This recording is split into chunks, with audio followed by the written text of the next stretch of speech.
안녕하세요. 지도로 보는 성경여행 박경숙 목사입니다. 드디어 예언서 여행을 시작하게 됐습니다. 지도로 보는 성경여행은 열왕기 하서와 함께 예언서를 시대순에 맞게 연대기 순으로 여행합니다. 연대기 순으로 보는 요나서의 위치입니다.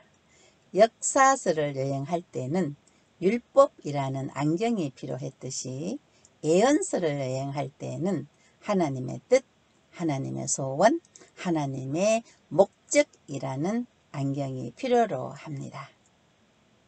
하나님께서 세계 모든 민족 중에서 특별히 이스라엘 민족을 선택하시고 아시아, 아프리카, 유럽 대륙의 중심에 위치한 가나안 땅을 주시고 모세를 통하여서 하나님 나라의 법, 율법을 주시는 데는 분명한 하나님의 목적이 있었습니다. 세계가 다 내게 속하였나니 너희가 내 말을 잘 듣고 내 언약을 지키면 너희는 모든 민족 중에서 내 소유가 되겠고 너희가 내게 대하여 제사장 나라가 되며 거룩한 백성이 되리라.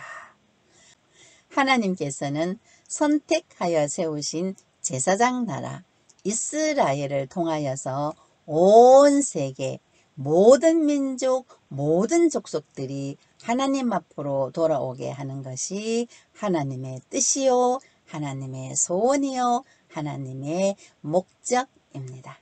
신약도 구약과 다르지 않습니다.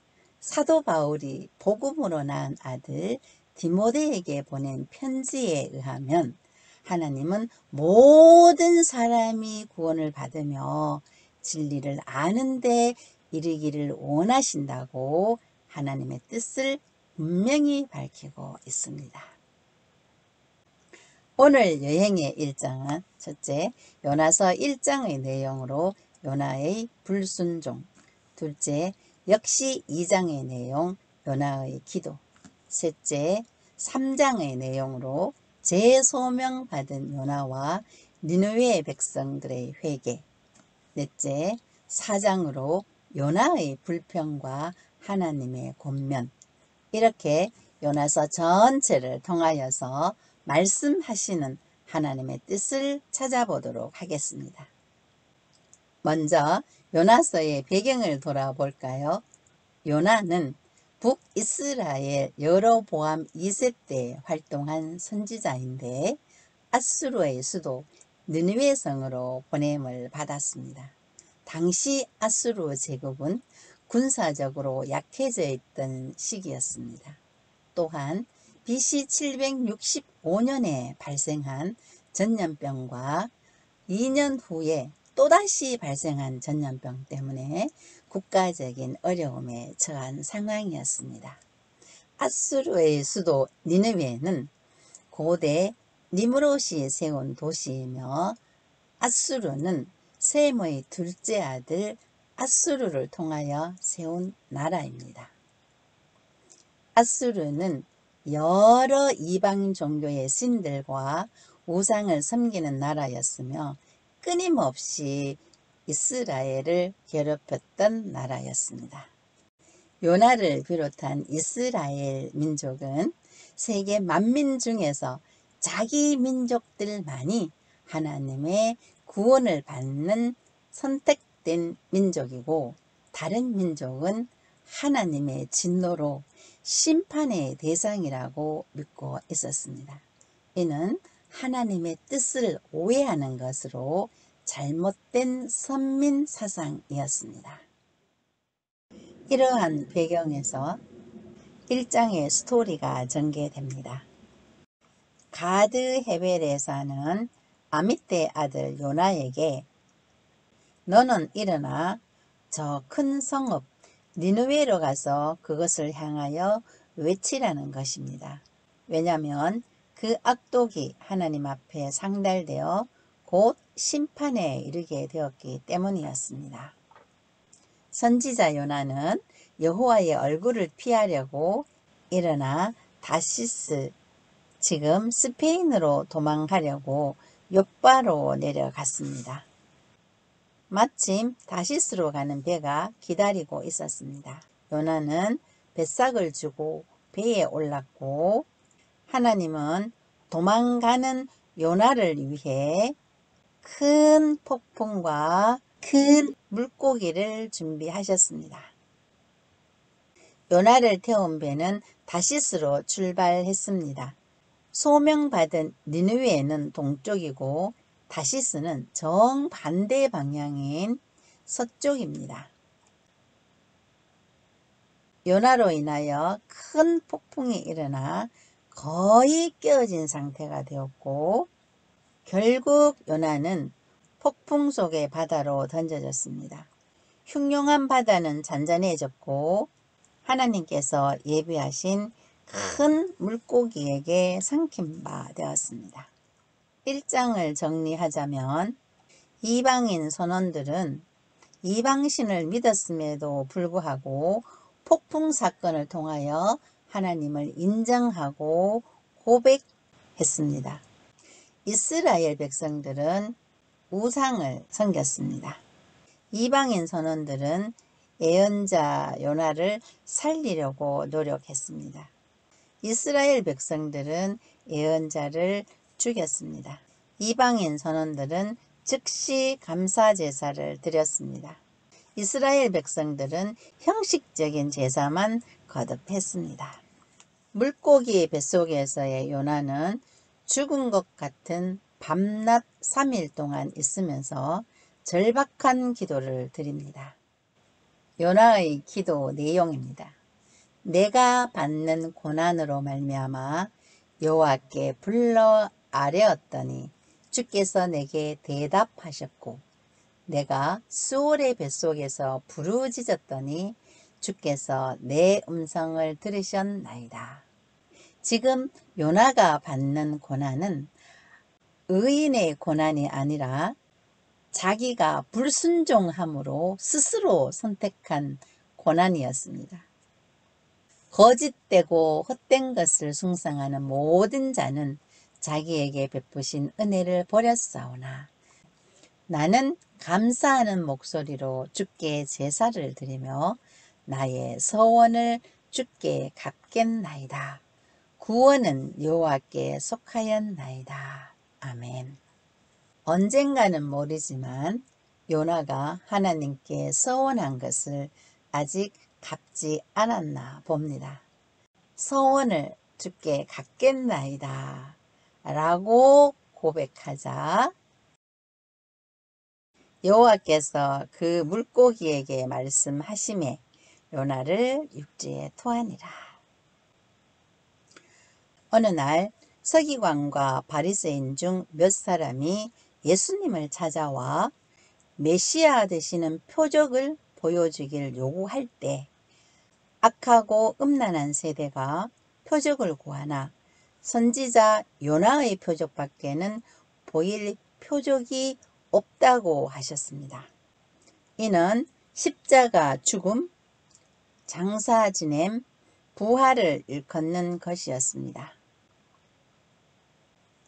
1장에서 2장까지 나타난 대표적인 예표와 실상을 정리하자면 요나를 바다에 던진 것은 예수님의 십자가 죽음, 폭풍이 그친 것은 십자가로 말미암은 세상의 구원, 요나가 밤낮 3일을 큰 물고기 뱃속에 있었던 것은 예수님의 무덤 속의 3일, 요나가 큰 물고기 뱃속에서 나온 것은 예수님의 부활을 예표하고 있습니다. 예수님이 메시아이신 결정적인 증거는 요나의 표적밖에 없습니다. 3장은 다시 소명받는 요나와 니느웨 백성들의 회개를 기록하고 있습니다. 물고기 뱃속에서 나온 요나는 다시 소명을 받고 거역할 수 없는 발걸음을 니느웨로 향합니다. 여기서 우린 선택받은 하나님의 사람은 끝까지 사명을 감당케 섭리하심을 깨달을 수 있습니다. 니느웨는 티그리스 강 동편 강 안에 자리 잡고 있으며 강도의 도시라는 별명을 갖고 있습니다. 다른 나라들을 정복하여 강제로 빼앗아 부족함을 채워서 부강한 잔인한 제국입니다. 10개의 성문과 15개의 망대로 구성된 12km의 길이와 성벽으로 둘러져 있고 성 밖에는 이렇게 강물이 흐르게 하여서 난공불락의 도시였습니다. 이곳에 요나의 무덤도 있습니다. 이 니느웨는 3일을 걸어야 할 만큼 큰 도시인데 요나는 하루 동안만 다니며 외칩니다. 40일이 지나면 니느웨가 무너지리라. 40일이 지나면 니느웨가 무너지리라. 40일이 지나면 니느웨가 무너지리라. 아주 단순한 메시지였습니다. 웬일입니까? 요나의 심판 선포의 결과 느니웨 왕은 전 국가적으로 회개를 명령합니다. 첫째, 사람이든 짐승이든 다 굵은 베옷을 입을 것이요. 굵은 베옷은 회개를 상징하죠. 둘째, 힘써 하나님께 부르짖을 것이며 거기에서 그치는 것이 아니라 셋째는 지금까지 해왔던 악한 길과 손으로 행한 강포에서 떠나라고 명합니다.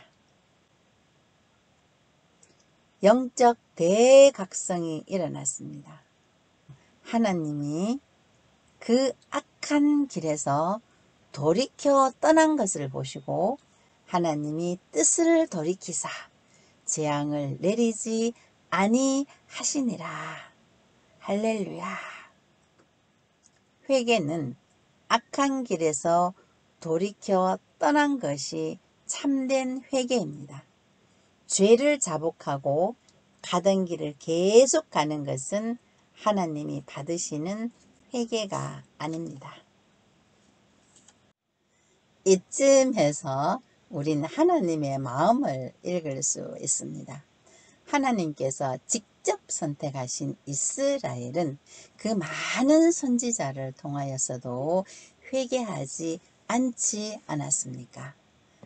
하늘에서 불을 내리는 능력의 선지자 엘리야, 엘리야의 영감에 갑절을 받은 엘리사의 사역에도 누구 한 사람 회개했다는 기록은 찾아볼 수 없지 않습니까? 그런데 니느웨 백성들은 요나의 짧은 예언에도 불구하고 전 국가적인 회개가 이루어진 것을 보실 때 하나님의 마음이 어떠했을는지 제 마음까지 아파져 옵니다. 훗날 예수님께서 요나의 전도를 듣고 회개한 니느웨 사람들을 언급하셨습니다. 예수님 당시에 유대인들을 향하여 심판의 때에 니느웨 사람들이 일어나서 이 세대 사람을 정죄하리니 라고 예언하셨습니다. 4장은 요나의 불평과 하나님의 권면하는 장면입니다. 니느웨 사람들이 회개하자 요나의 반응입니다.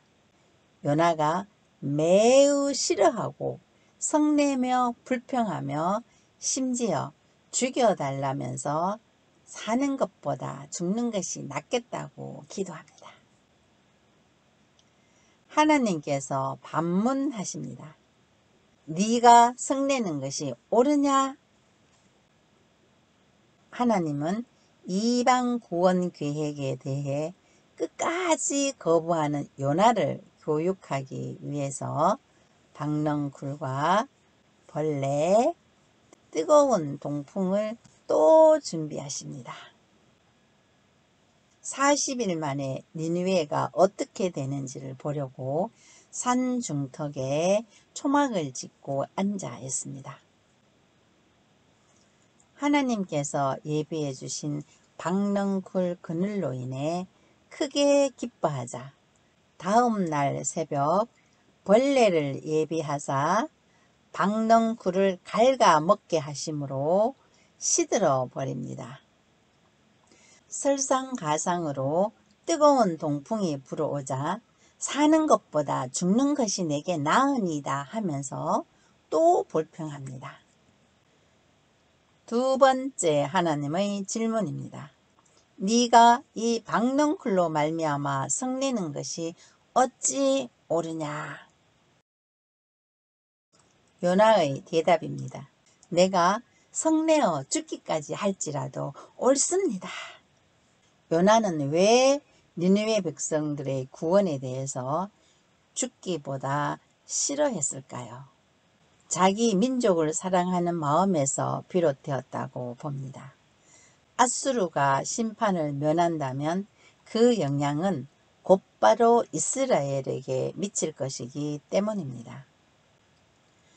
실제로 이스라엘은 몇 차례 앗수르의 위협을 받았고 예후 때는 조공을 바치기도 했습니다.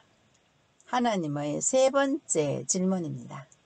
내가 수고도 아니하였고 재배도 아니하였고 하룻밤에 났다가 하룻밤에 말라버린 이 박넝쿨을 아꼈거든. 하물며 이 큰 성읍 니느웨에는 좌우를 분별하지 못하는 자가 12만여 명이요 오른쪽인지 왼쪽인지 분별하지 못하는 어린아이가 12만여 명이면 전체 인구는 60만 이상으로 봅니다. 가축도 많이 있나니 내가 어찌 아끼지 아니하겠느냐. 요나는 침묵하지만 하나님은 이스라엘 민족뿐만 아니라 세계 모든 민족, 모든 족속을 사랑하시는 하나님의 온전하신 뜻을 깨달았다고 봅니다. 때문에 요나가 니느웨 선교 전 과정을 기록하여 남겼다고 봅니다. 오늘은 이렇게 하여 첫째, 요나의 불순종, 둘째, 요나의 기도, 셋째, 재소명받은 요나, 넷째, 요나의 불평과 하나님의 권면을 살펴보았습니다. 하나님은 이스라엘을 제사장 나라로 택하셨는데 잘못된 선민사상에 갇혀있는 요나를 깨우치는 전 과정을 살펴보았습니다. 또한 하나님의 구원 역사를 펼쳐 나가시는 절대 주권의 섭리도 살펴보았습니다.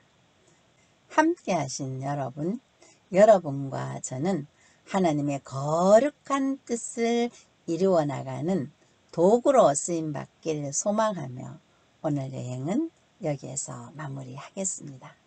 요나서에 이어지는 아모스서를 준비하여 다음 시간 다시 찾아뵙겠습니다. 감사합니다.